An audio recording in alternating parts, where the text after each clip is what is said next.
Hey everybody, Joe Joseph here for thedailysheeple.com, and this is your new shot. So I'm going to go to PJ Media. Sharryl Attikisson, of course, if you don't know about her, she's a CBS reporter that went rogue because she didn't like what was going on at CBS or the way that she was being treated. She's now an independent journalist, and thank goodness for that, because she explained the origins of the 2016 fake news narrative in a recent TedX Talk at the University of Nevada a couple weeks ago. And this is what is so amazing. Now, I will put the link to this article, and the video of this TEDx talk is within this article. So go check it out, watch it, because she gives a history of this. And I'm going to go over some of the key highlights of her talk at the TEDx. Listen to this. Now, she reveals the origin of this fake news narrative in this video. Check it out. And how it was later flipped and hijacked by Donald Trump. Atkinson points out that fake news in the form of tabloid journalism and false media narratives has always been around, just under different names.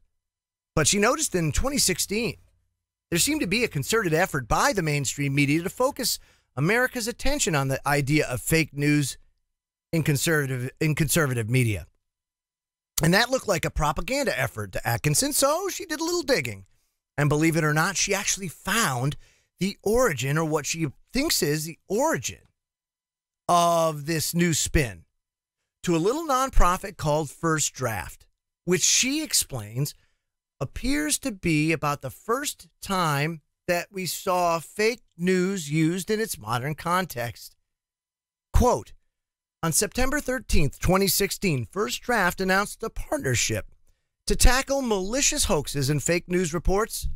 The goal was supposedly to separate wheat from the chaff, to prevent unproven conspiracy talk from figuring prominently in internet searches, to regulate today's version of the alien baby story to a special, and I mean very special, internet oblivion, which we know, especially as independent media personalities, if any of you out there have a website, if any of you have been doing this for years and years, you've seen your traffic just plummet as a result of the censorship efforts underway and constantly evolving by the tech giants, the social media giants, and their government bureaucrat minions, if you will. Now, she continues, says, quote, he insisted in a speech that he too thought somebody else needed to step in and curate information of this wild, wild west media. He's talking about President Obama and President Obama support. As soon as he heard that fake news narrative, why, he just latched right onto it. So suddenly, the subject of fake news was dominating headlines all over America as if the media had received its marching orders. She recounted fake news, they insisted, was an imminent threat to American democracy. Problem is, people didn't see it. As a matter of fact, they weren't even, this wasn't even on anybody's radar. Now, Atkinson, who studied the manipulative, moneyed interests behind the media industry, said that few themes arrive in our environment organically. She's talking about the mainstream media. She noted that she always found it helpful to follow the money.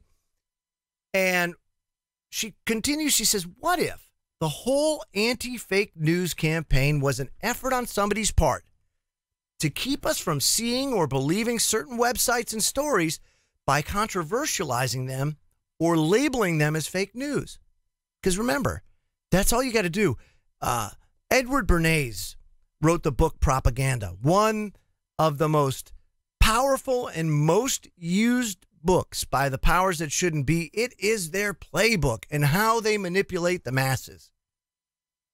Goebbels used it and carried it with him everywhere because it was so effective in Nazi Germany. One of the things that they used as a strategy is if you tell a lie often enough and just keep pounding away with it in media, using the same type of words, the same narratives, eventually it becomes truth. Regardless of the fact that people know that it's fake, as long as you keep the government sources, special, corporate sources, all this kind of stuff, all parroting the same thing, media sources. Before you know it, people are on board. It's just the way it works. She says, digging deeper, she discovered that Google was one of the biggest donors behind First Draft's fake news messaging.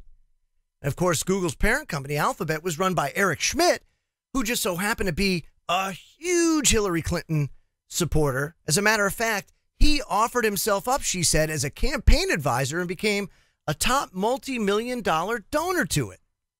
His company funded First Draft around the start of the election cycle, Atkinson said, and not surprisingly, Hillary was soon to jump aboard the anti-fake news train, and her surrogate David Brock of Media Matters privately told donors he was the one who convinced Facebook to join the effort. So now you're starting to see how this all unwinds. And Atkinson declared that the whole thing smacked of a rollout of a propaganda campaign, because that's what it was. But she said something happened that nobody expected. And this, you don't want to necessarily call it the magic of Donald Trump, because I don't believe that there's any magic there.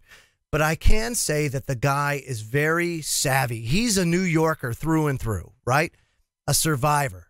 And he knows how to fight. And that's one thing that you can do. If you're dynamic in your approach, you know full well that over the course of time, powerful movements, when they've been identified, have been co-opted and hijacked in order to change the momentum, to take the wind out of the sails of people. In this case, I'm talking about, as an example, the Ron Paul revolution of 2007. And in that Ron Paul revolution, we had at one point a 1 million man march in Washington. You had speeches going on. You had so much interest and momentum.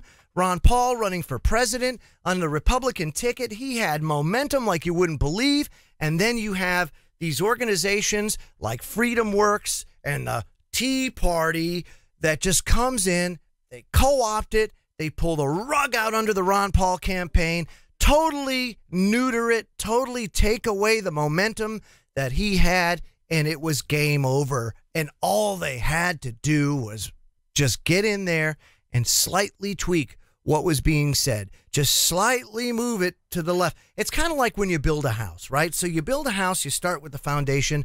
That foundation better be perfectly spot on square, because if it's not, and let's just say that you get done cutting that first corner and you notice that your angle is like 1/32 of an inch off, and you're saying, 1/32 of an inch, it's nothing.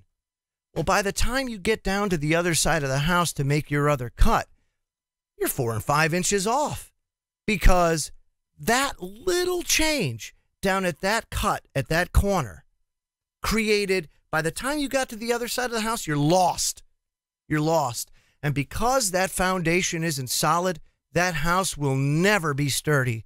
It will never be concrete. It'll never be solid. And so they know this. And that's why they use these types of strategies to be able to control us and usurp these powerful movements that come out of aggravation, frustration, and just being downright abused by these bureaucrats, the powers that shouldn't be, and our corporate masters.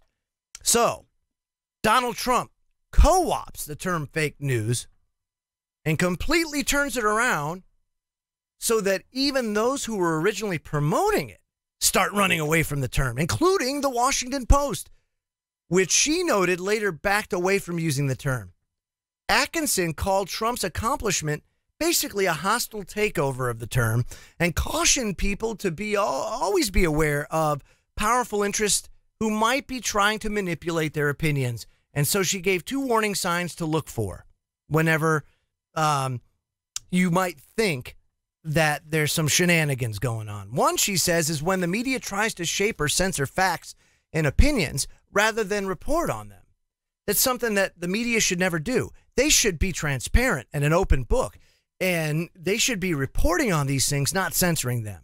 So if they try to censor them or they're trying to bury it, you know that there's a problem. And 2, She says, when so many in the media are reporting the exact same stories, promulgating the exact same narratives, and relying on the same sources, even using the same phrases. I saw Jon Stewart of The Daily Show highlight these quite often when he was the host there of these tiny little television stations all the way up to your major nighttime ABC nightly news, all that.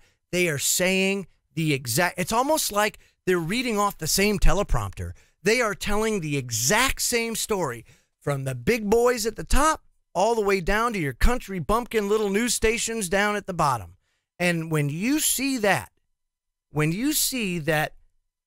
even though there's a number of different ways how to report stories, that when you see that everybody's on that same page, that there's obviously some sort of organized campaign or some sort of control trying to be exerted on that particular story. So she warned the audience about the latest effort to quell speech through something called media literacy, which is where you have liberal elites. I go on to say that it's not just liberal, because I don't believe in this whole left-right paradigm thing. But I will say you have these people in positions of power that tell everyone else who they should trust because they seem to be the subject matter expert on this.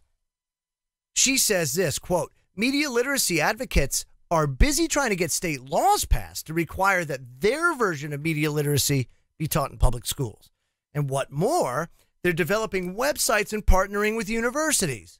So she warned that these people have their own agendas and they want to tell you what to believe. And when interests are working this hard to shape your opinion, their goal, their true goal, she says, might just be to add another layer between you and the truth, which is all they really need to do. It's almost like peeling back layers of an onion whenever you try to research things from an independent standpoint. So very, very, very powerful TED Talk by Sharryl Attikisson. The link is in the description box below. Please take the time to watch this and other TEDx Talks because they are a cornucopia of information to tell you where these visionaries are trying to take humanity. So check it out, TEDx. They even have a YouTube channel if you want to see some of their speeches, so check it out. I'm Joe Joseph. This was thedailysheeple.com's News Shot. Feel free to comment below. Give me a thumbs up if you like the video and visit our website at thedailysheeple.com. Hashtag Wake the Flock Up. And if you'd like to contact me, you can email me at tdsjoe@comcast.net. Have a great day, everybody.